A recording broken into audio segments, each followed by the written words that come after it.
Alors, on y faisait référence un peu plus tôt. Les peines minimales, c'était très cher à l'ancien gouvernement conservateur. J'y reviens donc avec Alain Reyes.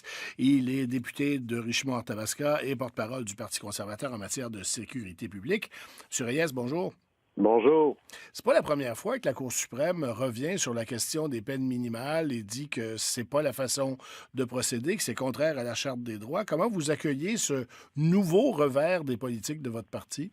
Ben, je vous dirais que personnellement, je suis déçu de cette décision-là. Dans un des deux jugements, on voit qu'il n'y a pas unanimité des juges non plus. Je pense qu'il y a comme une cassure entre l'opinion publique, ce souhait-là de se sentir en sécurité, de faire en sorte que les criminels soient en prison, ne soient pas dans les rues, de protéger nos enfants, protéger les gens qui sont plus vulnérables.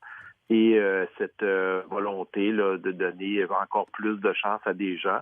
Je tiens à souligner que dans ce cas-ci, là, il y a personne qui est contre le fait de donner une deuxième chance à quelqu'un, mais dans ce cas-ci, on parle de récidiviste, donc c'est un jugement d'un criminel qui a été reconnu coupable pour une deuxième fois d'être en possession de crack, d'héroïne, dans le but d'en faire du trafic. Et moi, je peux vous dire, comme père de famille, là, c'est pas le genre de personne. Je pense qu'il a eu sa chance. Il refait le même crime. Pour moi, 1 an minimum, je trouve pas ça démesuré et ça n'enlève pas le pouvoir au juge de pouvoir donner une sentence encore plus élevée si c'est nécessaire. Non, ça n'enlève pas ça, mais ça leur enlevait la possibilité de donner une sentence moins élevée Tout à fait. si la cause le permettait, si les faits de la cause l'exigeaient. Est-ce que la marge de manœuvre des juges, c'est pas une valeur fondamentale dans notre système? Ben, je pense qu'il y a des minimums, il y a des maximums. Au même titre qu'il y a un maximum, exemple, sur certaines peines, où on dit 25 ans, les juges ne peuvent pas aller plus loin que ça. Il y a aussi la possibilité d'avoir des minimums dans notre société. On y croit encore, je vous dirais. J'ai hâte de voir comment le gouvernement va réagir face à ça. Peut-être peut-être que le travail n'était pas encore assez peaufiné, il y a peut-être des éléments. Non, mais le Faut problème, c'est qu'on mettait tout le monde dans le même panier, M. Reyes. Tout le monde avait la même sentence que les circonstances l'exigent ou pas. Dans certains cas, oui, c'est un récidiviste qui revend du crack. Dans certains cas, c'est un toxicomane qui ouais. a juste partagé son crack avec quelqu'un d'autre. C'est pas Mais la même ils ont pas chose. tous la même. Non, monsieur Auger, je tiens à rectifier, ils n'ont pas tous la même sentence. Ils ont la même sentence minimale, au même titre que des sentences maximales. Oui, Le juge a l'opportunité après de juger de l'ampleur. c'est Et clair, mais ce il y qu'on avait la même dit, sentence minimale, minimale, tout à fait. même si les faits de la cause n'étaient pas les mêmes.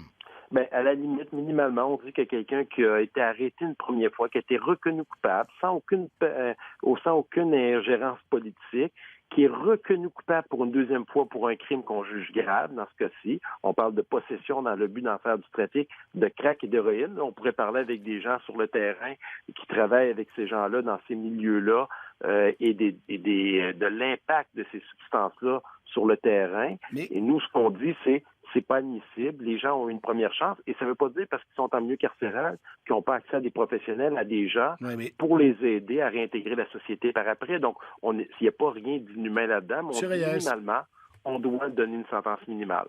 M. Reyes, en avril Oui, 2015, vous étiez au pouvoir encore, le Parti conservateur. La juge en oui. chef, Mme McClatchin, a écrit que l'État n'avait pas réussi à démontrer que la lourdeur de la peine décourage les criminels. Tous les criminologues s'entendent là-dessus. Vous, le Parti conservateur, si vous reveniez au pouvoir, vous remetteriez des sentences minimales? Ben, je suis pas ministre. On n'est pas au pouvoir de 1 et 2. Si on est au pouvoir, je sais pas si je serais ministre de ce ministère-là. Mais c'est clair que mes confrères autour de la table, pour nous, c'est une grande déception. Il y a des gens qui en ont parlé ce matin lorsque le jugement est tombé. Ça va à l'encontre de notre philosophie qui dit que des criminels récidivistes, je tiens à le dire, parce qu'on est souvent tagués de gens qui n'ont pas de cœur, qui veulent mettre tout le monde en prison. C'est pas vrai. Ces gens-là, même en prison, peuvent avoir accès à des services, à des professionnels. Mais on considère que dans certains crimes, au même titre que lorsqu'il y a une sentence qui a été donnée par un juge, on considère que cette sentence-là doit aller au bout du processus, que s'il y a 5 ans, qu'il y a 10 ans qui est donné, on doit limiter les accès aux libérations conditionnelles. M. Donc, Reyes, on pense que tous les citoyens sont au même niveau, qu'on doit tous faire face à la justice de la même façon pour nous. M. Reyes, la Cour suprême dit que dans ces cas-là, vous Oui. avez l'imposition d'une sentence minimum, ça viole la Charte des droits et libertés, la Constitution du Canada. Ça vous Oui. dérange pas, ça? Ben, je vous dirais, en ce moment, on est face à une certaine réalité. On le voit avec les terroristes. On a cette ligne qui est mince entre la liberté individuelle et notre sécurité On n'est collective. pas des terroristes pantoute, là. Non, je suis d'accord, mais je veux juste faire le parallèle dans les deux. On a un peu la même situation dans ce cas-ci. Il y a des philosophies qui sont différentes. Dans notre cas, notre philosophie, elle est claire. On s'en cache pas. On pense qu'un criminel récidiviste, pour certains crimes, devrait être incarcéré avec une peine minimale. Et on dit aux juges, vous jugerez si ça doit être plus par la suite. Et il y a des peines aussi qui sont maximales pour éviter les abus aussi de l'autre côté. Les juges sont des êtres humains comme tout le monde, qui se basent sur des faits. Mais quand lois les juges, évoluent. dans notre système, c'est les juges qui décident de ça. Quand les juges disent que c'est contraire à la Charte des droits, ça vous dérange pas pantoute?